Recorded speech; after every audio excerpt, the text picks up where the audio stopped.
Guys, tara mamiesta.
Ako'y natutong magdasal dahil nakita ko yung tatay ko, nanay ko, nagdarasal bago ko pumasok ng paaralan. At ang unang paaralan ng bata, hindi kung saan po siya naka-enroll.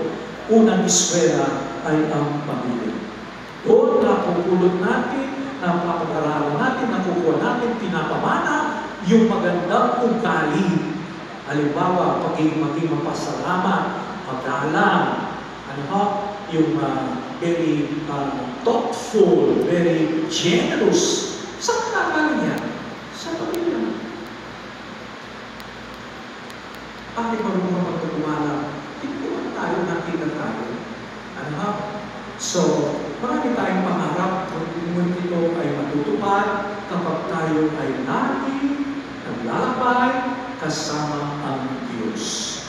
Hindi madali, may kasama kahirapan. Kaya si Jesus lagi nakita natin, no? Minsan, may hawak na puso, kanyang puso, di ba? Sacred Heart. Tapos, minsan, sa nakapalibot sa puso niya, may kumakinig. Ano yung sabihin nun? Yung tunay na pagmamahal, may kasamang sakripisyo, pag-aalay. Yung second reading kanina, sinabi natin, kung minsan ang isang tao, pinapakita ang kanyang pagmamahal sa kanyang kapwa kapag mabuting tao. Pero ang Diyos, pinakita kanyang kagandahan loob ang hindi matatawaran ng pagmamahal nung tayo makasalanan pa. Doon niya pinakita ang kanyang pagmamahal. Hindi tayo tinalikuran. Hindi tayo pinabayaan. Ganyan kamahal, kaya walang kapantay ang pagmamahal ng Diyos.